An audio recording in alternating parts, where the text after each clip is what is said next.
The Dragon was a slick vehicle, and we had good airflow, and so we had a excellent evening, and just excited to be back in low Earth orbit again. We then launched into space on board the Falcon 9, and the ride, I'll say, was a little bit smoother than our shuttle experience. The shuttle was a little bit rougher, at least at the beginning. Yeah, those are the genuine feedback from NASA astronauts about their experience aboard SpaceX Dragon. So what is life inside the Dragon capsule? Why do astronauts prefer it rather than others?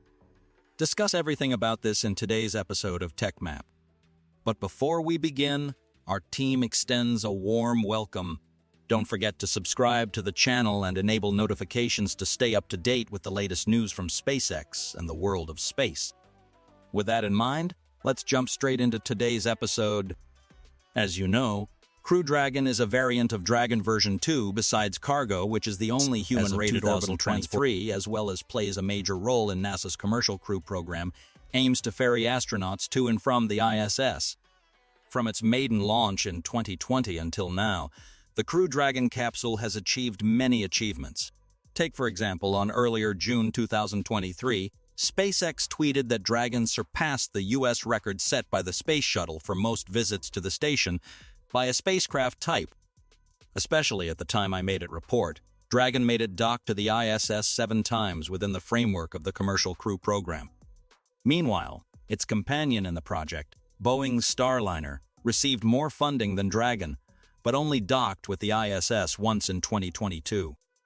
According to NASA's latest news in October 2023, Starliner will continue to delay flying until mid-April 2024, at least. Meanwhile, SpaceX Crew 8 will be no earlier than mid-February 2024. It means the contract between NASA and SpaceX will last up to half of a decade. It is no coincidence that Dragon has achieved so much success and is highly appreciated by interested parties.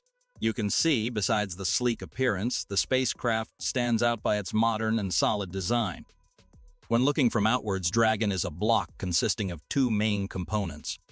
The lower part is called the expendable tank or non-pressurized unit, and the upper part is the reusable tank or pressurized unit to load the crew and cargo inside.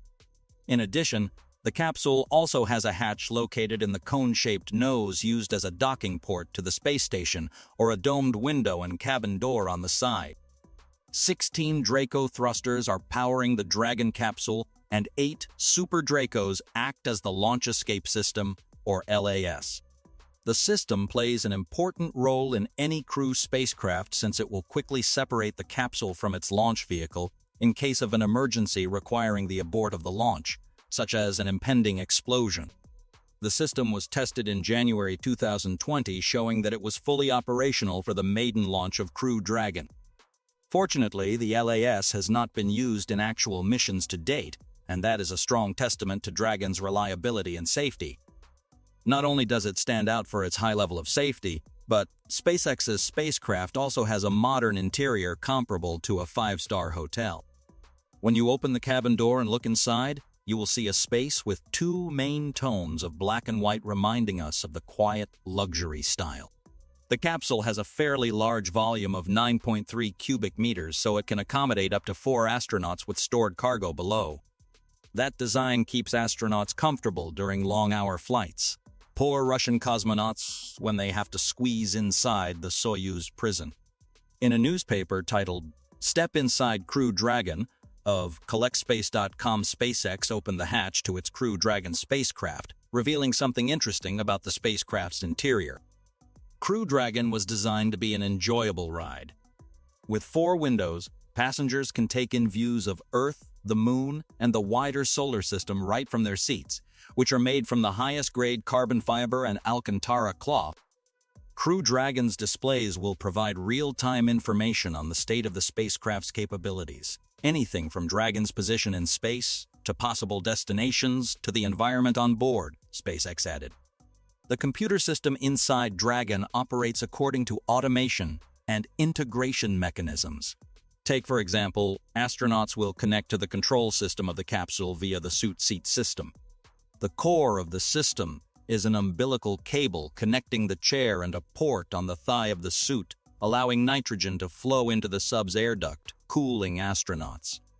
On the helmet part, SpaceX added a new feature, the pressure and temperature sensors that feed the spacecraft with information, allowing it to automate the process. It means that if the astronauts want to adjust their suit pressure, they will not need manual adjustment. Additionally, some commands you have at your fingertips will be adjusted using the touch screen. Thanks to that, SpaceX engineers can minimize hardware parts such as keyboard buttons while astronauts do not have to fiddle with complex control systems and wiring. Remember the displays and controls of Apollo 11? Well, I feel like it's like a map with thousands of codes that challenge the human minds. However, getting sick of a complicated dashboard is not the most terrible thing. Do you know what is more terrifying? Oh, that's the feeling of needing to urinate but not being able to urinate. No kidding. Alan Shepard, the first American in space, had to pee his pants in the Mercury capsule. SpaceX didn't want the same thing to happen to the astronauts aboard Dragon, so a real vacuum-powered toilet was fitted similar to what's found on the ISS.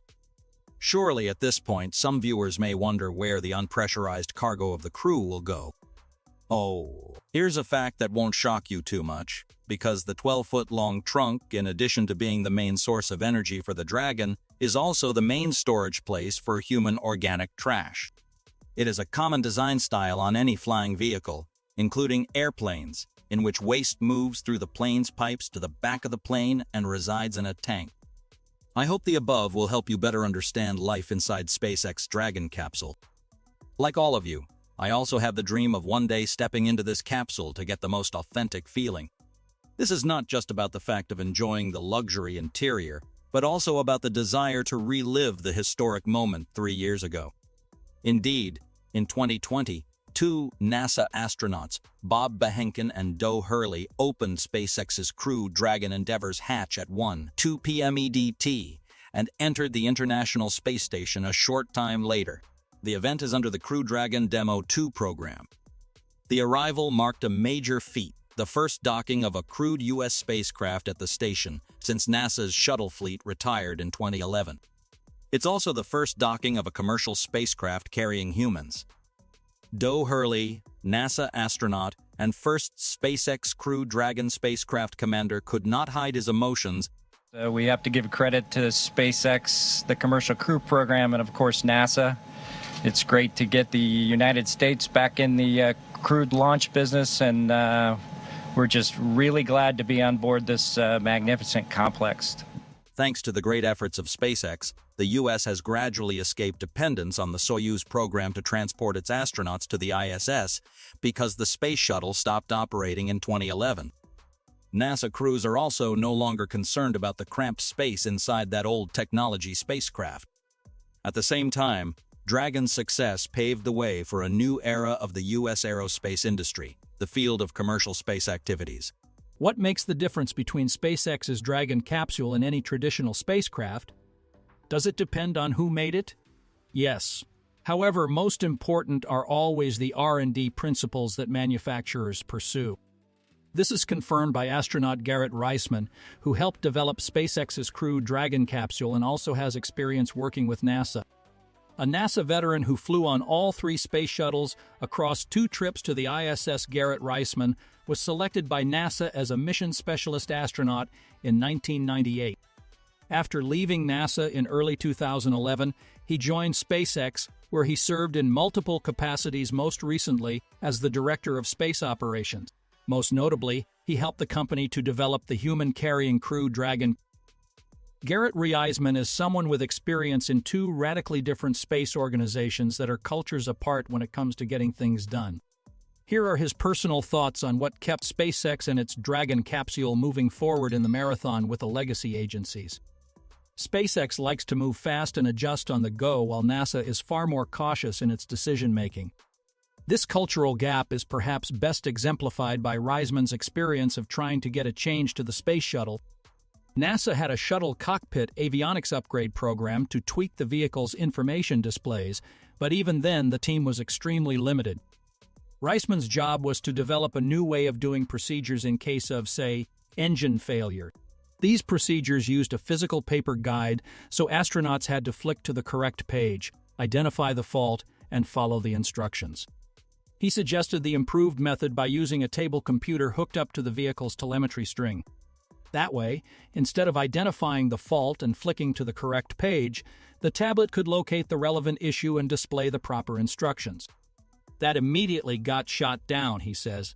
There was no budget to do all the testing. We can't possibly do anything that complicated. He also noticed one significant matter in NASA's procedure. The procedure guides were usually printed in black and white. They said, "What if people are colorblind?" Reisman says, "I'm like, well, you test all of us to make sure we're not colorblind as part of the selection criteria. Could NASA print the manual in color to improve usability?" He admitted that the space agency might have to buy color printers, but as he said, they're like, well, still, we can't do it. During many years serving in the national agency, ultimately, Reisman managed to get one change of any substance into the procedure system. So I said, instead of using a dash cut, we use an arrow, he says. And they said, okay, that's the one thing I changed. Reisman once told the story to Chuck Yeager, the first pilot to fly faster than the speed of sound. Yeager lamented the fact that the astronauts weren't involved enough in the design and operation of hardware. I told him this whole story and he just looked at me and he said, "You sorry bastard," he says. It was frustrations like that helped precipitate the decision to go to SpaceX. Reisman shared, at SpaceX we would make a decision in a single meeting that would take years to reach the same decision point at NASA. An environment that encourages innovation like SpaceX has enabled Garrett Reisman to demonstrate his talent in developing American spacecraft for American astronauts. Thanks to that, we now have a means to reach the pinnacle of perfection. In the traditional conception of spaceflight, aesthetics tend to be underrated. This is reflected apparently through the outlook of NASA's Pumpkin IV, a suit or space shuttle.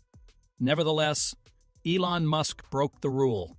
Since the Dragon V2 space capsule was unveiled on May 29, 2014, it shocked the world with its sleek design and has a retool heat shield that will withstand multiple re-entries, unlike disposable contemporary vehicles.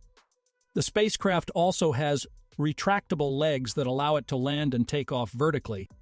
You've probably seen photos of astronauts crammed cheek to jowl inside Russia's three-person Soyuz spacecraft. It's much too small and tight, complains Dutch European Space Agency astronaut Andrei Kuipers of Russia's spacecraft. I'm pretty sure no cosmonaut has claustrophobia, the irrational fear of confined spaces. If they have, it's where the Crew Dragon comes in. Crew Dragon can accommodate 7 passengers, though a maximum of 4 will fly on the contracted NASA missions. 4 seats, each of which featured plenty of legroom and the ceiling was nice and high. The risk of head bumps seemed pretty low. Dragon's 2 main components, including the capsule and trunk, stand around 8.1 meters tall, with a diameter of 4 meters, a little bigger than Soyuz. The Japanese 58-year-old astronaut, Soichi Noguchi, who became the first person to fly on SpaceX's Crew Dragon for NASA's inaugural Crew 1 mission, shared about Dragon. The Dragon is the best. I feel Dragon is really ready to go up. It's really fun to ride, and 2 days in Dragon is really remarkable memories. What's more, as SpaceX engineer John Federspiel said, the company had wanted to make Crew Dragon feel like a 21st century spaceship. He explains, probably one of the biggest features of Dragon are the touchscreens on the inside. We designed them not just to be very functional, but with a user experience in mind. Crew Dragon is an autonomous vehicle, and the first backup will be mission controllers here on Earth. So, the craft's commanders and pilots won't do much active flying during missions to and from the ISS if all goes according to plan. But when astronauts do take the wheel, the experience will be more akin to operating an iPad than flying a space shuttle or fighter jet. Crew Dragon's controls and flight information are arrayed on 3 large touchscreens facing the commander and pilot, as you can see in these photos of the vehicle's cockpit simulator. And yes, the touchscreens are compatible with the gloves on the SpaceX suit. As Doe Hurley, the commander of the first crewed SpaceX mission, which launched in May 2020, said, "And if the automation doesn't take care of a problem, then the ground is your next layer of defense." He referred to SpaceX ground controllers who can problem solve and issue commands to the spacecraft from the comfort of mission control. Only if the Dragon fails to look after itself and the ground staffers can't solve the problem would the astronauts take over. This upgrade helps astronauts escape the fear of the sheet metal instrument panels with hundreds of switches, dials, lights, and analog gauges on NASA's old Mercury, Gemini, and Apollo capsules. Their simple onboard computers were controlled by a mechanical keyboard. The commander flew those ships the same way you'd fly a plane, with a control stick determining velocity, attitude, altitude, and direction. Can't help but say Crew Dragon's escape system, which is designed to get astronauts to safety in the event of an emergency during launch or any other phase of the trip to orbit. That escape system is powered by 8 Super Draco engines, which are built into the wall of the capsule. It's wonderful that 4 years have passed and SpaceX Dragon still hasn't forced the activation of that escape system, showing the high level of reliability of this human-carrying vehicle. It's what Boeing's Starliner spacecraft has not yet demonstrated for a decade. Not only is it safe, but the comfort of the Dragon is also loved by astronauts. NASA astronaut Victor Glover, who joined Crew 1 mission, shared a few words about his experience on Crew Dragon. "It was awesome.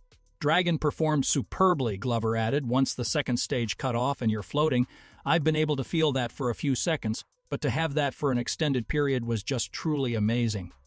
The thing that really stood out to both of us, and we mentioned it as soon as we docked, is we didn't feel the docking, Doe Hurley said. "It was just so smooth."